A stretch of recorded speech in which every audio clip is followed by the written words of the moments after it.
मैं आपको भोलाराम का जीव पढ़ाने जा रही हूँ, जिनके रचयिता कौन है, हरिशंकर परसाई जी।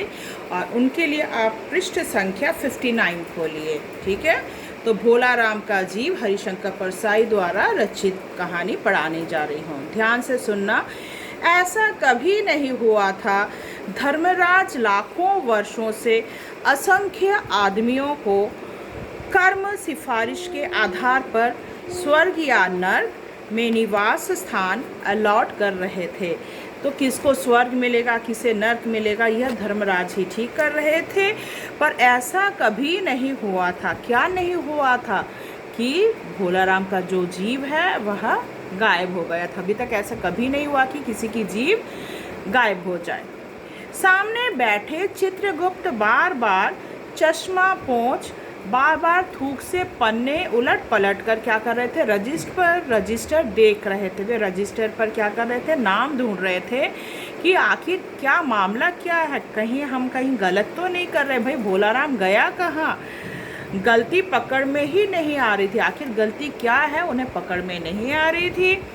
आखिर उन्होंने खींच कर रजिस्टर इतने ज़ोर से बंद किया कि मक्खी जो है चपेट में आ गई। रजिस्टर बंद किया, उसके अंदर मक्खी ही मर गई।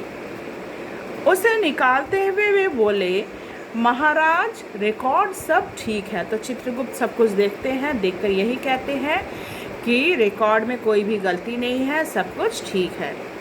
भोलाराम के जीव में 5 दिन पहले देह त्यागी। तो भोलाराम ने कितने दिन पहले देह त्यागी थी, 5 दिन पहले उन्होंने देह त्यागी और यमदूत के साथ लोक के लिए रवाना हुआ। 5 दिन पहले वह रवाना होता है, यमदूत के साथ रवाना हुआ है, पर अभी तक क्या है, यहाँ पर आकर नहीं पहुँचा है।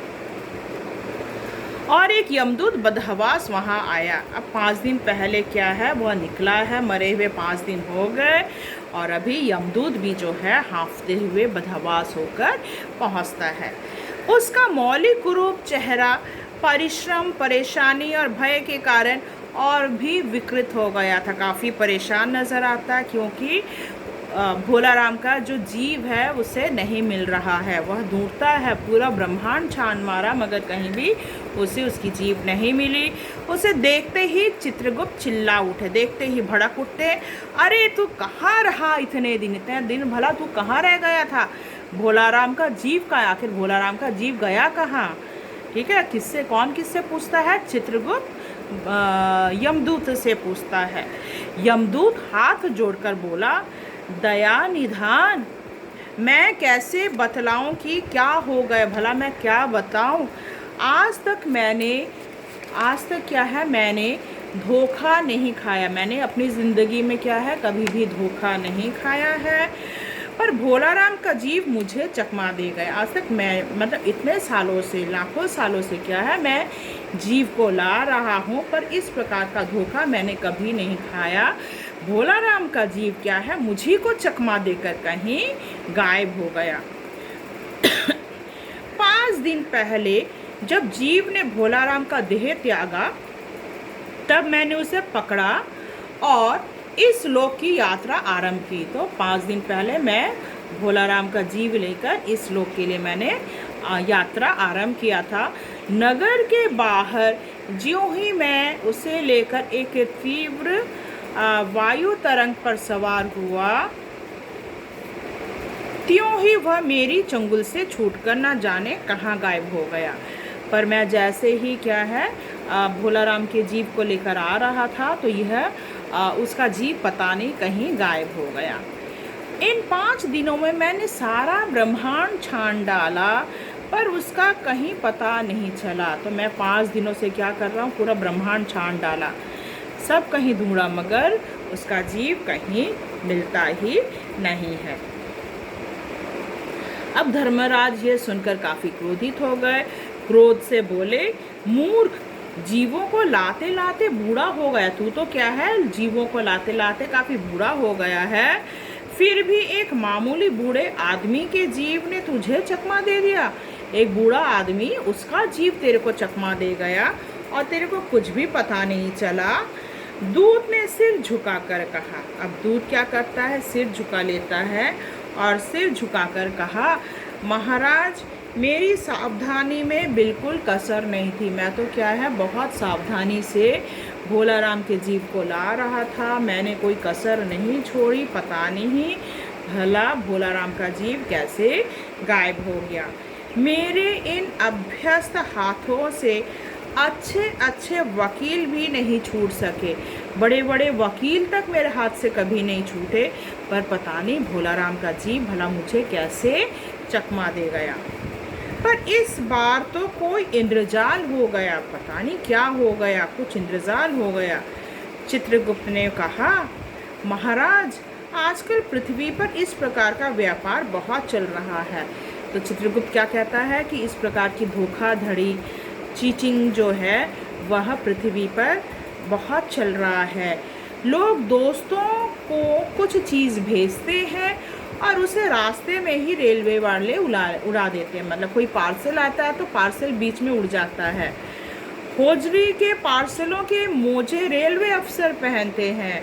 मालगाड़ी के डब्बे रास्ते में कट जाते हैं। मालगाड़ी चली, बीच में क्या, मालगाड़ी के डब्बे ही गायब, जितना भी सामान है चोरी हो जाते हैं।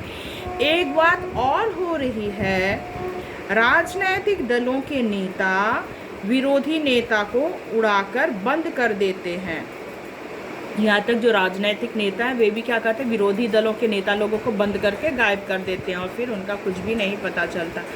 कहीं भोला राम के जीव को भी तो किसी विरोधी ने मरने के बाद खराबी करने के लिए तो नहीं उड़ा दिया। तो कहते हैं कहीं भोला राम का जो जीव है किसी विरोधी ने उसे भी पकड़कर कहीं उड़ा तो नहीं दिया, कहीं गायब तो नहीं कर दिया। धर्मराज ने व्यंग्य से चित्रगुप्त की ओर देखते हुए कहा, तुम्हारी भी रिटायर होने की उम्र आ गई। तो धर्मराज क्या है, चित्रगुप्त से कहते हैं अब तुम्हारी भी रिटायरमेंट की एज आ गई है भाई, तुम क्या बोल रहे हो। भला भोला राम जैसे, मतलब उसके जैसे नगण्य जिसके पास कुछ भी नहीं, भला उसका शत्रु कौन होगा। अगर किसी के पास धन संपत्ति है तो लोग उसे चुराने के लिए डकैती डालते हैं, मगर उसके पास तो कुछ भी नहीं था। वह बिल्कुल नगण्य है, दीन आदमी से किसी को क्या लेना देना, भला उसका किसी से क्या लेना देना। इसी समय कहीं से घूमते घूमते नारद मुनि आ गए। नारद मुनि जी घूम रहे थे, कहीं से आ जाते हैं। धर्मराज को गुमसुम बैठे देख बोले, क्यों धर्मराज, कैसे चिंतित बैठे हैं आप, इस प्रकार से चिंतित क्यों बैठे हुए हैं। क्या नरक में निवास स्थान की समस्या अभी हल नहीं हुई, कोई प्रॉब्लम है कि अभी तक क्या ठीक नहीं हुई कि निवास स्थान किसको स्वर्ग मिले या क्या किसे नरक मिले, कुछ समस्या है क्या। तब धर्मराज ने कहा, वह समस्या तो कब की हल हो गई है, मतलब किसको स्वर्ग देना है किसको नरक में भेजना है, वह समस्या तो हल हो गई है। मगर नरक में पिछले सालों में बड़े गुणी कारीगर आ गए हैं। कई इमारतों के ठेकेदार हैं जिन्होंने पूरे पैसे लेकर रद्दी इमारतें बनाई हैं। मतलब किसको स्वर्ग देना है किसको न, क्योंकि हमारे धरती में क्या हो रहा है आजकल, ऐसे लोग आ गए हैं, ठेकेदार आ गए हैं जो लोग क्या है सीमेंट बालू में मिक्स करते हैं। मतलब क्या है, पैसा लेने के लिए सीमेंट के जगह क्या है बालू ज़्यादा दे देते हैं, जिसके कारण बड़े बड़े मंजिलें टूटकर गिर जाते हैं। तो यहाँ पे धर्मराज कहते हैं ऐसे लोगों के लिए तो उन्होंने नर्क तैयार कर रखा है। बड़े बड़े इंजीनियर भी आ गए हैं जिन्होंने ठेकेदारों से मिलकर 5 वर्षीय योजनाओं का पैसा खाया। ओवरसीयर हैं जिन्होंने उन मजदूरों को हाजिरी भरकर पैसा हड़पा जो कभी काम पर गए ही नहीं। इन्होंने बहुत जल्दी नरक में कई इमारतें तान दी हैं। तो ऐसे लोग जो हैं उन्होंने नरक में काफ़ी इमारतें तान दी, जिन्होंने कभी कई काम में ही नहीं गए, उनके जगह कोई और अटेंडेंस देके पैसे हड़प लिए। तो ऐसे लोगों से मैंने यह काम करवा दिया है। तो आशा करती हूँ यहाँ तक समझ में आया होगा, बाकी मैं आपको पार्ट 3 में समझाऊँगी। धन्यवाद।